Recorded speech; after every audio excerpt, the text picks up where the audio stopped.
It's father of Awful Records. Archibald Slim, Awful Records. It's your boy Cash Carti of Awful Records, and we live in New York, man. What's poppin'? I mean, it's always been a thing that's been with us, but it really became strong, I would say, the beginning of last year. Yeah. When we started meeting more people that were focused on what we was focused on, then it started moving. Everybody really started moving in the same direction. But we've always known each other. Everybody, yeah, we've all known each other for about the past 3 or 4 years. Yeah, 3 or 4 years. A couple of us met in school. Me and him met in school. Yeah. But most other people, it was just by extension of other friends. Atlanta's pretty small in comparison to a lot of other cities, so it's really easy to network, especially in like the downtown area. Yeah, it's real small. Everybody really does know everybody down there. Yeah. I was up in Sandy Springs. I'm from South Atlanta. I went to Sandy Springs in high school and met up with my nigga Etherell. And then since then, we just clicked up. I met Father and shit. They was fucking with how I rap. I really freestyle my shit. They would just be playing beats and shit, and I just come off top. You know what I'm saying? They was just like, yo, you gotta fuck with us, bro. They want me to stay out of trouble and shit, just get to this money. I mean, that's what this shit is. So, I let everybody kind of run wild and do what the fuck they want, honestly. It's not really. If anybody is doing too much, then you got that family dynamic where somebody sits you down and say, hey, you doing too much, sit the fuck down. You fucking up, calm down. Yeah. But it's pretty much democratic. Everybody's just constantly working at the same time. I mean, the numbers are so big. The numbers are so big that somebody's gonna always be dropping. It's impossible not, for us to for like a group of 15 to just sit still for a month and not release anything doesn't really make any sense. Shit, we record every day. Really, we be up in the barrio just, if we ain't trapping it up, we fucking recording.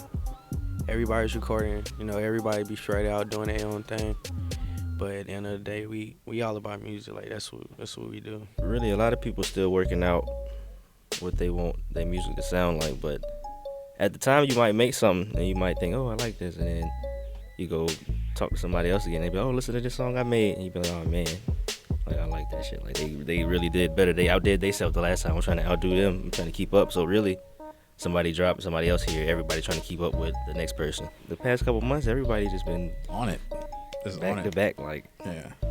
There's a lot of shit that has not come out yet, and we're all just sitting there listening to it, and it's like, what? Slug, this is amazing. Because even for what you don't hear, like, we hear everything. Yeah. There's a lot of stuff that gets made and doesn't come out. Me and RichPoSlim started working on the tape. It's produced by Keith Charles Spacebar again. Exclusively, it's like 9 tracks. It's called Dichotomy. And I don't know, I just want to let it speak for itself because it'll be out sooner than later. Who's gonna get fucked first? Yeah, that's coming out before the end of the winter, very, very soon. Looking like a February date, before tour, the Theophilus London. Before that, after that is just there's no telling what the fuck's gonna be going on. It's gonna hopefully we get a nice little who's gonna get fucked first tour where I bring the crew along with me. I'm hoping to get something done with her. Honestly, I fuck with Azealia Banks. Yeah, she's super vocal. I fuck with that. I didn't even know she was checking for me like that. But that shit's tight.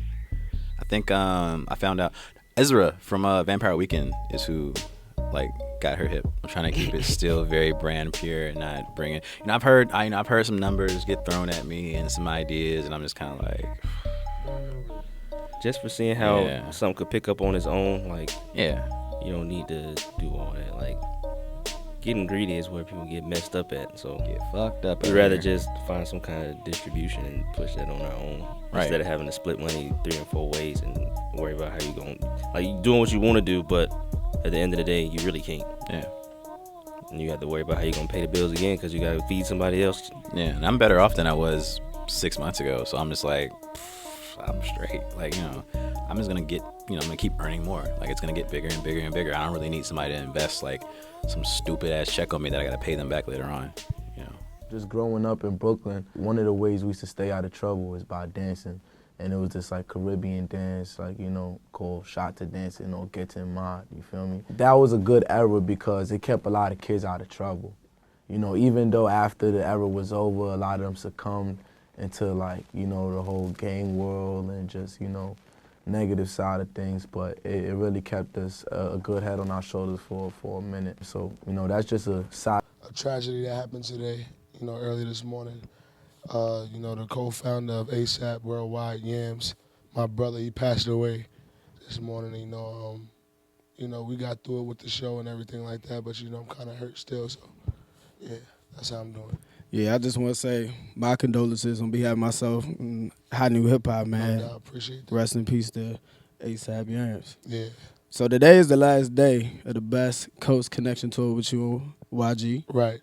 And it was like a week tour. Yep, it was like a week. It was a turned-up-ass week. I never even did a week tour. So we made it a really good experience, and, you know, the people came out and showed a lot of